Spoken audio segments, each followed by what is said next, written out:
रहमानिर्रहीम नहमदुहु व नुसल्ली अला रसूलिहिल करीम अम्मा बाद। বাংলাদেশের ইতিহাসে প্রথম তত্ত্বাবধায়ক সরকারের আলেম উপদেষ্টা হয়েছেন জনাব আ.ফ.ম. খালিদ হোসেন। নোবেলজয়ী অর্থনীতিবিদ অধ্যাপক ডক্টর মোহাম্মদ ইউনূসের নেতৃত্বে গঠিত হতে যাচ্ছে অন্তর্বর্তীকালীন সরকার। এ সরকারের উপদেষ্টা হিসাবে স্থান পেয়েছেন প্রখ্যাত আলেম আ.ফ.ম. খালিদ হোসেন। তিনি বাংলাদেশের ইতিহাসে প্রথম আলেম উপদেষ্টা।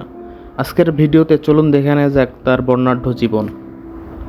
প্রখ্যাত এই আলেমের পুরো নাম আবুল ফয়েজ মোহাম্মদ খালিদ হোসেন, তবে তিনি ডক্টর আ.ফ.ম. খালিদ হোসেন নামেই বেশি পরিচিত। তিনি 1959 সালের 2 ফেব্রুয়ারি চট্টগ্রাম জেলার অন্তর্গত সাতকানিয়া উপজেলার মাদারশা ইউনিয়নের মক্কার বাড়ির এক সম্ভ্রান্ত মুসলিম পরিবারে জন্মগ্রহণ করেন। তার বাবা মোহাম্মদ হাবিবুল্লাহ একজন ইসলামী পণ্ডিত ছিলেন। সুন্নি দেওয়ানবন্দি ইসলামী পণ্ডিত খালিদ হোসেন হেফাজতে ইসলামে বাংলাদেশের নায়েবে আমির ছিলেন। বর্তমানে তিনি ইসলামী আন্দোলন বাংলাদেশের শিক্ষা উপদেষ্টা, মাসিক আত-তাহরিরের সম্পাদক, বালাগুস স্বর্গের সহকারী সম্পাদক এবং আন্তর্জাতিক ইসলামী বিশ্ববিদ্যালয় চট্টগ্রামের Quranic science and Islamic studies বিভাগের অতিথি শিক্ষক হিসেবে দায়িত্বরত আছেন। এছাড়া তিনি ওমরগনি এমইএস কলেজের ইসলামের ইতিহাস বিভাগের অধ্যাপক ও বিভাগীয় প্রধান, এশিয়ান ইউনিভার্সিটি অব বাংলাদেশের খণ্ডকালীন অধ্যাপক এবং নিয়াজি ইসলাম পার্টির ছাত্র সংগঠন ইসলামী ছাত্র সমাজের কেন্দ্রীয় সভাপতি ছিলেন।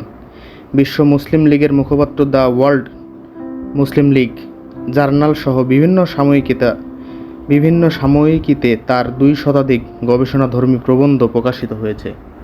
বাবুনগর সরকারি প্রাথমিক বিদ্যালয়ে ভর্তির মাধ্যমে খালিদ হোসেন শিক্ষাজীবন শুরু করেন। এখানে তিনি 3য় শ্রেণী পর্যন্ত পড়াশোনা করেন।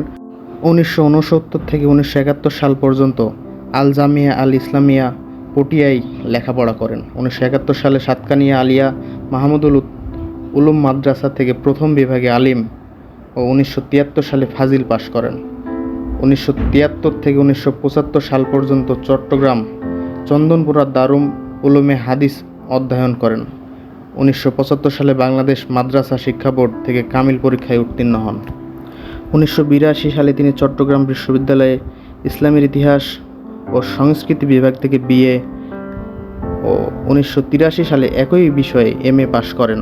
পরে 2006 সালে একই বিশ্ববিদ্যালয়ের স্কলারশিপ নিয়ে হযরত মুহাম্মদ সাল্লাল্লাহু আলাইহি সাল্লামের খুতবা, একটি সামাজিক সাংস্কৃতিক গবেষণার উপর পিএইচডি করেন।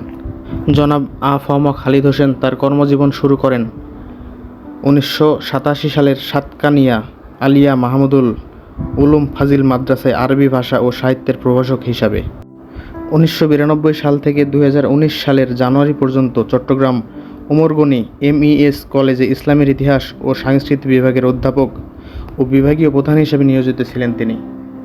2020 সালের 15 নভেম্বর তিনি হেফাজতে ইসলাম বাংলাদেশের নায়েবে আমির এবং 2021 সালের 2 জানুয়ারি ইসলামী আন্দোলন বাংলাদেশের শিক্ষা উপদেষ্টা নির্বাচিত হন। 2023 সালের 8 জুলাই থেকে তিনি চট্টগ্রাম আন্তর্জাতিক ইসলামী বিশ্ববিদ্যালয়ের Quranic sciences and Islamic studies বিভাগে অতিথি শিক্ষক হিসেবে নিয়োগ পান। আমরা তার ভবিষ্যৎ জীবনের জন্য শুভকামনা এবং সুস্বাস্থ্য কামনা করি।